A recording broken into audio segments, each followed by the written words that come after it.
Hi, this is Jeff Spence, your Math 135 instructor for the Community College of Denver, and this is our video lecture over section 5.3, which continues probability. We're in the probability unit, and in this unit we're going to talk about independence and the multiplication rule. So what we covered up to this point is the introduction to probability in 5.1, understanding the difference between classical or theoretical probability and relative frequency or empirical probability, and doing some basic probability questions.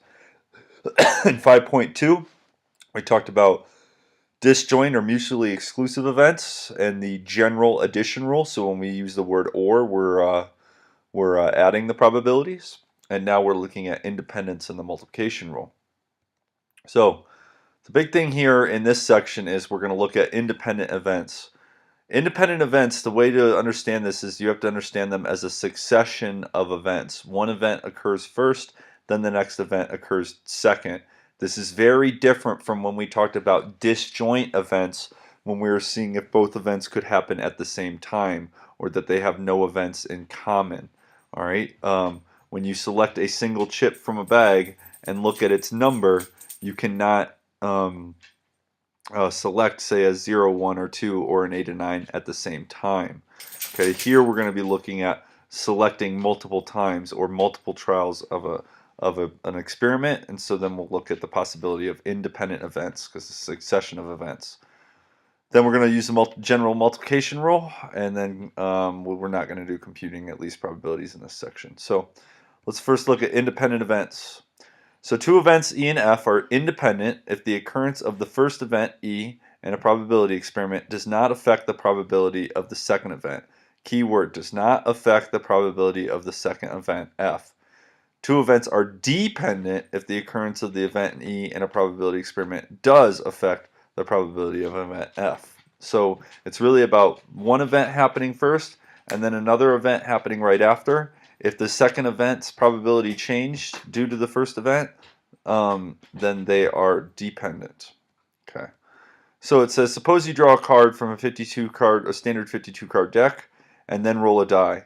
The events draw a heart and roll an even number are independent because the results of choosing cards do not impact the results of the die toss. So that should be pretty clear. Suppose two 40-year-old women who live in the United States are randomly selected.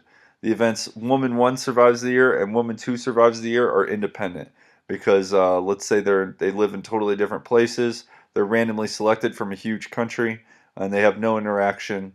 The chance that woman 1 will survive the year, if she does survive the year, let's say she does survive it, then that's not going to affect the probability that the second woman will survive the year. Let me just go back. If I draw a heart from a deck of cards, that has nothing to do with the chance of affecting the probability that I will roll an even number. Okay. So the multiplication rule for independent events. So if we have independent events and we want to find the probability of the first event happening and then the second event happening, remember these are a succession of events, then we just multiply their probabilities. So it says the probability that a randomly selected female aged 60 years old will survive the year is 99.186%, according to the National Vital Statistics Report. What is the probability that two randomly selected 60-year-old females will survive the year? Now these two randomly selected females, the event of the first one surviving the year does not affect the probability that the other one will survive the year because they're randomly selected, so these events are independent. So we're going to say the probability that the first one will survive as a decimal is 0.99186. And then we're just going to use the multiplication rule. Since the probability that the first one survives is 0.99186, the probability that the second one will survive is also 0.99186, and we just multiply those probabilities. So multiple events or a succession of events, as long as they're independent, we just multiply their probabilities and we get 0.9838 or 98.38%. Here's an interesting one. It says a manufacturer of exercise equipment knows that 10% of their products are defective. They also know that only 30% of their customers will actually use the equipment in the first year after it is purchased. If there is a 1-year warranty on the equipment, what is the proportion of customers that will actually make a valid warranty claim? In other words, the people who will make a valid warranty claim will have used their equipment, and their equipment will be one of those 10% that are defective. So we assume that the defectiveness of the equipment is independent of the use of the equipment. In other words, the equipment was defective or not before they used it. Okay, so if they if the if the if the equipment is defective, they're not going to know that before they use it. Okay, and then if they use it after that, then they're going to file the claim.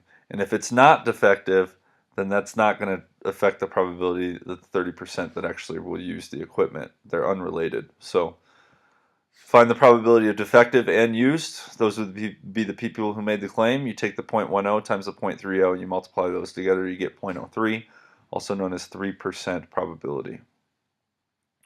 So the multiplication rule for n independent events, as long as we have a succession of independent events, then we can multiply their probabilities. And you'll see me do some examples in the example video. Here's a good one though. Same thing. The probability that a randomly selected female aged 60 years old will survive the year. We've had this probability from before.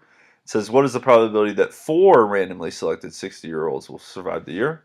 Well, we just find the probability of all 4 in a row, and they're all independent of each other.